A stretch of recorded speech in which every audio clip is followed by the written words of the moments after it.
This is Kuki-ZO Army. From the Kuki perspective, they are viewed as the most disciplined force of all. The Crossing Line channel made an attempt to understand the underlying Kuki-ZO heavy militarization in Kuki-dominated areas of Manipur. In response to perceived grievances, political aspirations, or issues related to identity and autonomy, these actions can stem from historical tensions, socio-economic disparities, or a desire for self-determination. It's crucial to note that the motivations and justifications can vary, and the situation may evolve over time. Understanding the specific circumstances and grievances of the Kuki-ZO community would require a more in-depth analysis of the region's history, politics, and socio-cultural dynamics. It's important to approach such matters with sensitivity and consider multiple perspectives to gain a more comprehensive understanding of the factors at play.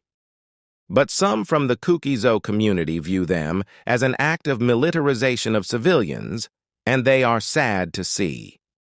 This heavy militarization stems from the recent Meitei-Kuki ethnic clash. The Kuki-Meitei ethnic clash in Manipur, India, involves historical tensions between the Kuki and Meitei communities, primarily related to issues such as land, identity, and political representation.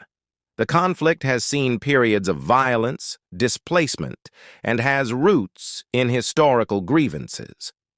Various narratives exist surrounding the clash, with different perspectives on the causes and proposed solutions. Understanding the complex historical and socio-cultural factors at play is crucial for a comprehensive view of the situation. The Kuki narrative encompasses the history, culture, and experiences of the Kuki people, an ethnic group primarily found in the northeastern regions of India, Myanmar, and Bangladesh. However, the Kuki people have faced challenges, including historical conflicts and displacement. In the context of northeast India, the Kuki insurgency and clashes with other communities, such as the Meitei, have been significant aspects of their narrative. The struggle for autonomy, identity, and representation has played a role in shaping the Kuki narrative. The Meitei-Kuki conflict involves historical tensions between the Meitei and Kuki communities in the northeastern state of Manipur, India. Causes of the conflict include disputes over land, resources, and political representation. The Meitei community, predominantly inhabiting the valley areas of Manipur, and the Kuki community, residing in the hills, have experienced periods of tension, violence, and displacement. It's important to note that the conflict is not universally representative of all individuals within these communities. Efforts have been made to address these issues through dialogue, reconciliation, and community engagement, emphasizing the need for understanding and collaboration to build a more harmonious coexistence between the Kuki and Meitei communities. However, the demand of separate administration, Kuki-land, makes the Métis more anger, and in response to the Kuki-ZO heavy militarization, the Métis comes up with a similar actions that is popular among the Métis, the Arambai Tengol, Métis Lipun. The Arambai Tengol, Métis Lipun vow to protect the indigenous Métis from the ethnic Kuki-ZO attack. This is the question of their own survival on their own land. Frequent clash between these two communities proves to be futile for the future.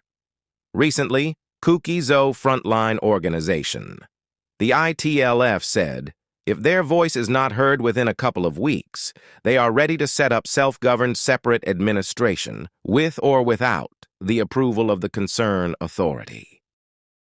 The situation is alarming given the circumstances involved. The Manipur government and the Modi government needs to analyze the nature of the emotions carefully. Time is ticking. On the other side, the Métis narrative seems to be neglected at global scale. This time, the Crossing Line channel will make an attempt with resourceful insight of the Métis narrative. The Meitei's narrative, the untold stories, the anger, the miseries felt by them further fueled up more tensions. This is the Crossing Line channel, narrating for you.